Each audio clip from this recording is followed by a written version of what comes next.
रामू बोला, अब ये खतरा तो मोल लेना ही पड़ेगा, मेरे पास भी यही जाली करेंसी है, बगैर टिकट तो जा नहीं सकते। इसी तरह बातें करते और तरह तरह के खदशात का इजहार करते वो जीटी रोड पर आ गए। सड़क पर से लारियां, बसें वगैरह थोड़ी थोड़ी देर बाद गुजर रही थीं।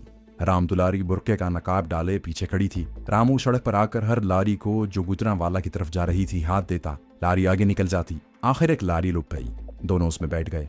लारी चल पड़ी। कंडक्टर ने रामू से पूछा, कहाँ जाओगे मियाँ? रामू ने जेब से पैसे निकालते हुए देहातियों वाले पंजाबी में कहा, गुजरांवाला जाना है। कंडक्टर ने गुजरांवाला के 2 टिकट काट दिए। राम दुलारी रामू के साथ ही बैठी हुई थी। उसने बुरके का नकाब आगे डाल रखा था। वो दिल में सोच रही थी कि मुसलमानों का यह बुरका भी कितना अच्छा है, इसने मुझे छुपा लिया है, वरना उसे पहचाना जा सकता था। जबकि उसी रोज अखबारों में उसका फोटो भी छप चुका था। लारी अपनी मंजिल की तरफ चली जा रही थी। गुजरांवाला पहुंचने तक शाम हो गई।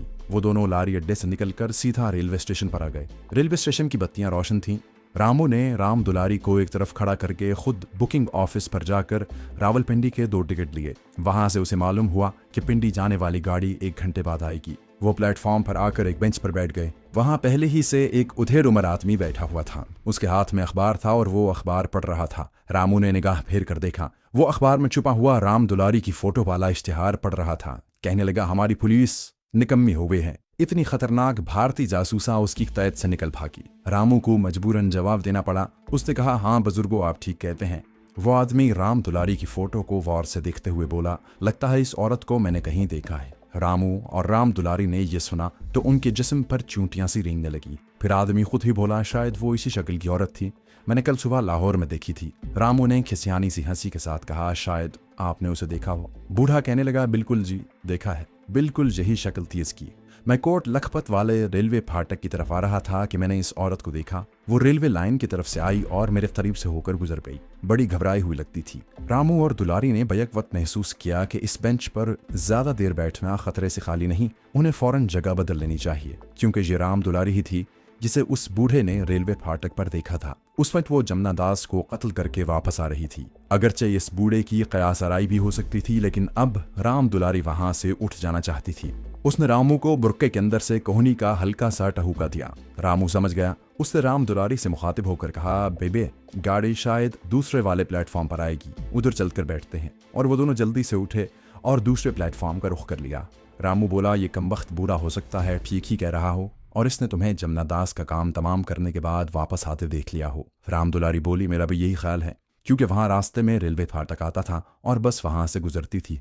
पर मैं वाकई कुछ घबराई हुई थी, इस ख्याल से नहीं कि मैंने अपने एक साथी का खून कर दिया था, बल्कि इस ख्याल से कि कोई मेरा पीछा न कर रहा हो। रामू ने कहा, फिक्र की कोई बात नहीं है, कम से कम इस वक्त तो तुम्हें इस बूढ़े ने नहीं देखा। इस बुरके ने तुम्हें और मुझे, हम दोनों को बचा लिया। उन्हें मालूम था कि पिंडी जाने वाली ट्रेन इसी प्लेटफॉर्म पर आएगी। चुनाचे वो काफी आगे जाकर, जहां काफी मुसाफिर थे, बेंच पर बैठने की बजाय मुसाफिरों के पास ही जमीन पर बैठ गए। जब ट्रेन आई तो सब मुसाफिर गाड़ी के डिब्बों की तरफ बढ़े। रामू को मालूम था कि इंडिया में तो औरतें और मर्द एक ही डिब्बे में बैठ जाते हैं और वहां औरतों का कोई अलग डिब्बा नहीं होता, जबकि पाकिस्तान में औरतों का अलग डिब्बा होता है, बशर्ते कि वो किसी महरम के साथ ना हो।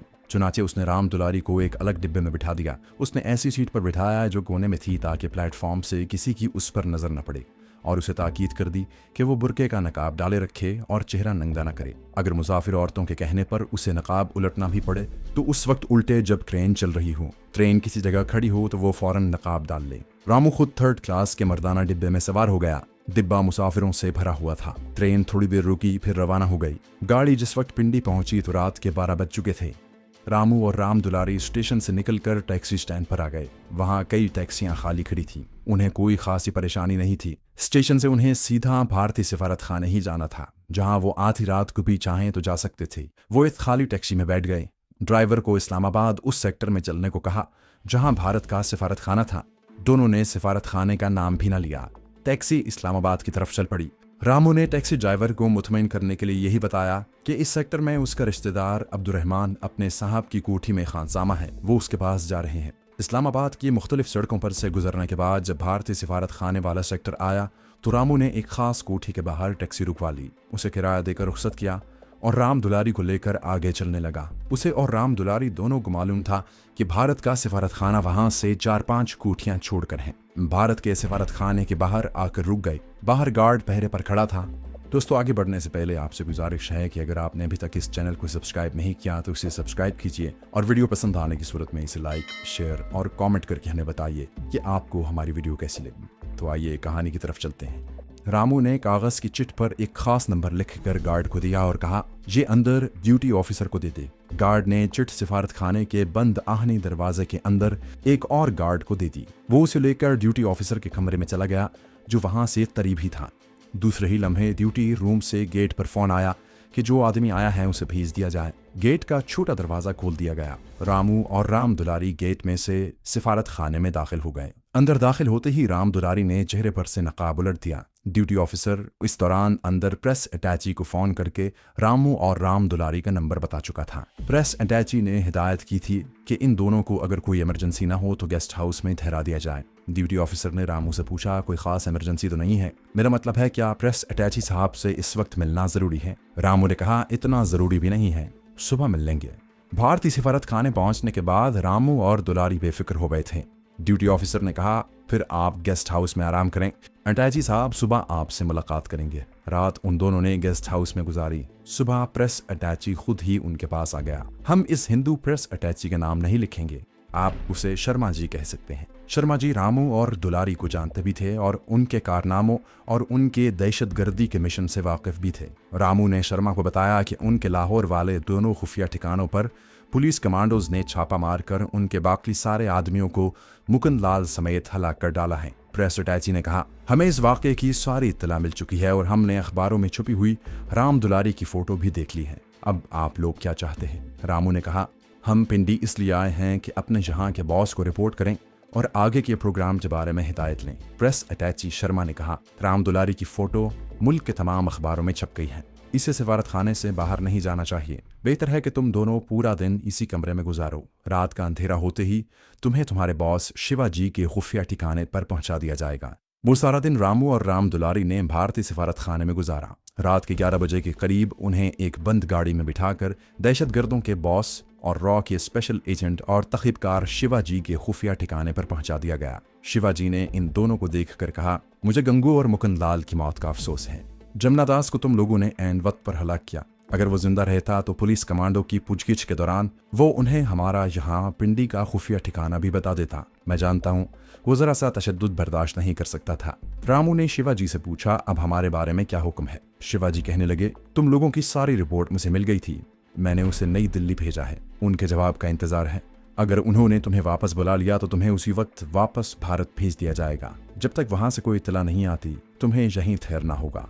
राम दुलारी ने पूछा, यहाँ हमारी कार्रवाइयों की क्या पोजीशन है? शिवाजी ने कहा, लाहौर में तुम लोगों के खुफिया ठिकाने पर पुलिस कमांडो के कामयाब छापों और हमारे इतने सारे आदमियों के मारे जाने के बाद हमने यहाँ कुछ देर के लिए अपनी कार्रवाइयाँ रोक दी हैं। वैसे भी हमारा असल काम पाकिस्तान में अपने आदमियों से राब्ता कायम रखना है, हम धमाके वगैरह कम ही करते हैं। फिर उसने राम दुलारी से कहा, राम दुलारी, अखबारों में तुम्हारी फोटो आ गई है और तुम्हारी गिरफ्तारी के लिए इनाम भी मुकर्रर कर दिया गया है, इसलिए तुम्हारे लिए बेहतर है कि तुम यही रहो। अगर किसी ज़रूरत की वजह से बाहर निकलना भी पड़े तो बुर्का ओढ़कर मुसलमान औरत बनकर निकलना। भारतीय दहशतगर्द रामू और राम दुलारी को हम उनके रावलपिंडी वाले खुफिया ठिकाने पर छोड़ने के बाद कुछ देर के लिए वापस अपने शेर दिल मुजाहिद कमांडो शेर खान की तरफ जाते हैं। शेर खान अपने कमांडिंग ऑफिसर के हुक्म के मुताबिक रावलपिंडी में तंजीम के चीफ से मुलाकात करने रावलपिंडी पहुंच चुका था। वो उनके सादा से ऑफिस में उनसे मिला। शरई दाढ़ी और नूरानी चेहरे वाले तंजीम के चीफ ने शेर खान को गले लगाया और अपने पास दरी पर बिठा लिया। चीफ अपने सादा ऑफिस में दरी पर दीवार के साथ टेक लगाए बैठे थे। ये इस्लाम की हकीकी मुजाहिदाना स्पिरिट के साथ इस्लाम, पाकिस्तान और आज़ादी कश्मीर के लिए जिहाद कर रहे थे। इनका ऑफिस अगरचे सादगी का मुरक्का था, लेकिन साथ वाले कमरे में जदीद तरीन साइंसी आलात भी मौजूद थे जिनके जरिए वो अपने कश्मीर के महाज पर जिहाद करते थे, मुजाहिदीन के साथ राब्ता पैदा कर सकते थे। शेर खान ने चीफ से कहा, मुझे सीओ साहब ने बताया है कि आप मुझसे कुछ ज़रूरी बात करना चाहते हैं, मैं इसीलिए आपकी खिदमत में हाजिर हुआ हूँ। चीफ ने कहा, शेर खान, सबसे पहले तो मैं तुम लोगों को तुम्हारी मुजाहिदाना कारकर्दगी पर मुबारकबाद पेश करता हूँ। तुम लोगों ने वहाँ पाकिस्तान के दुश्मन भारत के दहशतगर्दों को हलाक करके और उनके खुफिया ठिकानों को तबाह करके सही मुजाहिदाना स्पिरिट का मुजाहरा किया है। दुश्मन मजीद दहशतगर्द भेजेगा, लेकिन हम इंशाअल्लाह उन्हें भी जहन्नम में पहुँचाकर दुश्मन के नापाक अज़ाइम को खाक में मिला देंगे। शेर खान ने कहा, इंशाअल्लाह। चीफ ने थोड़ा सा तौक़ुफ़ करने के बाद कहा, जहाँ भी हमारी इत्तला के मुताबिक भारत के दहशतगर्दों का एक छोटा गिरोह किसी जगह रूपोश है, लेकिन हमारी एक और इत्तला के मुताबिक ये गिरोह एक दूसरे से राब्ता कायम रखने का काम करता है। लेकिन हम इस गिरोह के खुफिया ठिकाने का खोज लगा रहे हैं। बहुत जल्द इस खुफिया ठिकाने को भी तबाह करके काफिरों को जहन्नम वासिल कर दिया जाएगा। ये हमसे बच नहीं सकते। अब मैं तुम्हें बताता हूँ कि मैंने तुम्हें यहाँ किस लिए बुलाया है, मगर सबसे पहले चाय की एक एक प्याली पी ली जाए। एक मुजाहिद चाय की ट्रे उनके दरमियान रख कर चला गया। चाय के साथ एक प्लेट में सादा से रस थे। चीफ ने खुद चैनक में से चाय प्याली में डालकर शेर खान को दी, फिर अपनी प्याली में चाय डाली और एक दो घूंट लेने के बाद प्याली रख दी और शेर खान से कहा, शेर खान जी, एक हकीकत है कि भारत हमारा दुश्मन नंबर 1 है। वहाँ की आवाम से हमें कोई सरोकार नहीं। हम भारत की हुकूमत का जिक्र कर रहे हैं और उनकी पाकिस्तान दुश्मन पॉलिसियों की बात करते हैं। क़याम पाकिस्तान के साथ ही भारतीय हुकूमत ने बाहर के मुल्कों से धड़ाधड़ असलहा खरीदना शुरू कर दिया था। जब से पाकिस्तान एटमी ताकत बनकर सामने आया है, भारत ने भी अपनी एटमी ताकत बढ़ाने की रफ्तार तेज कर दी है। चीफ एक लम्हे के लिए खामोश हो गया। शेर खान पूरी तवज्जो से उसकी बातें सुन रहा था। चीफ ने कहा, हमें अपने खुफिया ज़राए से मालूम हुआ है कि भारत का दिफाई और एटमी तहकीकाती इदारा फ़ज़ाई हमलों के सिलसिले में फौरी जवाबी कार्रवाई की हामिल, दूर तक मार करने वाले और ज़मीन से फ़ज़ा और फ़ज़ा से ज़मीन तक मार करने वाले त्रिशूल मिसाइल के नए मॉडल पर काम शुरू कर चुका है और ये तजुर्बात अपने आखिरी मराहिल में है। ये मिसाइल सतह समंदर से ज़रा ऊपर सफ़र करता है और किसी आबदोज़ या किसी बहरी जहाज़ से छोड़े गए मुखालिफ समत से आने वाले मिसाइल को तबाह कर सकता है। इस मिसाइल की मार 10 किलोमीटर तक है। भारत के इस प्रोजेक्ट का चीफ कंट्रोलर और दिमाग थानू पिल्लाई है। ये शख्स यानी एटमी साइंसदान डॉक्टर पिल्लाई हैदराबाद दक्कन का हिंदू ब्राह्मण है। इसका बायोडाटा हमें अपने ज़राए से मौसूल हो चुका है। इसके मुताबिक ये शख्स आला साइंसी सलाहियतों का मालिक है और एटॉमिक मिसाइल टेक्नोलॉजी में डॉक्टरेट की आला डिग्री हासिल करने के अलावा एटम बराए अम का अवार्ड याफ्ता भी है। गैर शादीशुदा है। उम्र 40-42 साल है। रंग गहरा सांवला और जिस्म दरमियाना है। सर के बालों में सफ़ेदी आ रही है। मैं तुम्हें उसकी फोटो दिखाता हूँ। चीफ ने करीब पड़े हुए एक रजिस्टर को खोलकर उसमें से एक लिफाफा निकाल कर शेर खान को दिया। शेर खान ने उसे खोला।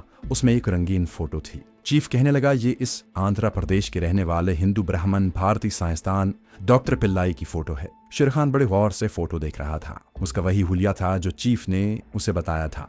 चीफ ने कहा, इस आदमी यानी डॉक्टर पिल्लाई का बायोडाटा बताता है कि ये शख्स रंगीले मिजाज का है, शराब भी पीता है और औरतें भी इसकी दोस्त हैं। मजूरा के एक नाग मुनि की नागदासी उर्मिला से इसकी खास तौर पर दोस्ती है। भारत ने फ़ज़ा से ज़मीन और ज़मीन से फ़ज़ा में मार करने वाले गाइडेड मिसाइलों पर जो प्रोजेक्ट शुरू किया है, उसके पीछे इस डॉक्टर पिल्लाई का दिमाग काम कर रहा है। किसी तरह से यह आदमी गायब हो जाता है तो भारत के दिफाई तहकीकाती इदारे का ये प्रोजेक्ट और इस पर किए जाने वाला काम कम से कम 3-4 साल के लिए ज़रूर रुक जाएगा। शेर खान ने सवाल किया, सर क्या पाकिस्तान इसके जवाब में किसी प्रोजेक्ट पर काम नहीं कर रहा? चीफ ने कहा, पाकिस्तान के साइंसदान दुनिया के बेहतरीन साइंसदान हैं और वो भारत के एटमी सरगर्मियों पर कड़ी नज़र रखते हैं। अगर भारत इस मैदान में कोई पेशरफ्त करता है तो पाकिस्तान फ़ौरन उसका तोड़ दरियाफ्त करके उस पर काम शुरू कर देता है, क्योंकि पाकिस्तान के पास भी एटमी सलाहियत मौजूद है और ये दुनिया भर के एटमी साइंसदान तस्लीम कर चुके हैं कि पाकिस्तान की एटमी टेक्नोलॉजी भारत के मुकाबले में बड़ी आला और बेहतरीन है। लेकिन अगर हम किसी तरीके से दुश्मन के एटमी प्रोसेस के अमल में 2-3 साल का वक्फा डालने में कामयाब हो जाते हैं तो ये हमारी दिफाई एतबार से बड़ी कामयाबी होगी। इससे न सिर्फ दुश्मन एटमी टेक्नोलॉजी में हमसे पीछे रह जाता है, बल्कि उसकी अफवाज के मोराल पर भी इसका बड़ा असर पड़ता है। शेर खान ने भारतीय डॉक्टर पिल्लाई की तस्वीर लिफाफे में डालते हुए कहा, सर हुक्म कीजिए, मुझे क्या खिदमत अंजाम देनी होगी? अपने प्यारे वतन पाकिस्तान के लिए मेरी जान भी हाजिर है। चीफ के मुंह से बेख्तियार सुभान अल्लाह निकल गया। वो कहने लगा, शेर खान, यही जज्बा पाकिस्तान के बच्चे बच्चे के सीने में मौगज़न है। हमारी हाई कमांड की मजलिस मुशावरत ने फैसला किया है कि जिस तरह भी हो सके भारत की दिफाई तहकीकाती इदारे के डायरेक्टर जनरल डॉक्टर पिल्लाई को गायब कर दिया जाए। इस मिशन के लिए हमारी मजलिस मुशावरत ने तुम्हें मुंतखब किया है।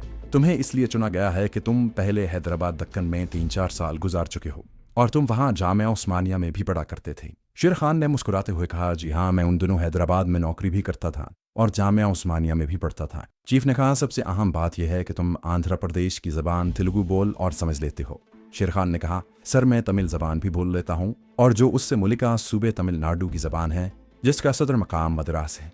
चीफ ने अपनी बात आगे बढ़ाते हुए कहा, ये तुम्हारे और तुम्हारे उस मिशन के लिए और भी सहूलत की बात है। शेर खान ने पूछा, सर इस डॉक्टर पिल्लाई का हेड ऑफिस कहाँ है? चीफ ने कहा, इनका हेड ऑफिस या हेड प्रोजेक्ट तो मद्रास से दूर साहिल समंदर पर विशाखापट्टनम में है, लेकिन डॉक्टर पिल्लाई जिस प्रोजेक्ट पर काम कर रहा है वो मजूरा में वाक़ है। तुम्हें तो मालूम ही होगा कि मजूरा भारत के जुनूब में वाक़ है। शेर खान ने कहा, जी हाँ, मैं वहां जा चुका हूँ। मजूरा मद्रास और तरचनापली के जुनूब में है और उसे मंदिरों का शहर भी कहा जाता है। इनमें से बाज नाग मंदिर हैं जहाँ सांपों की पूजा होती है।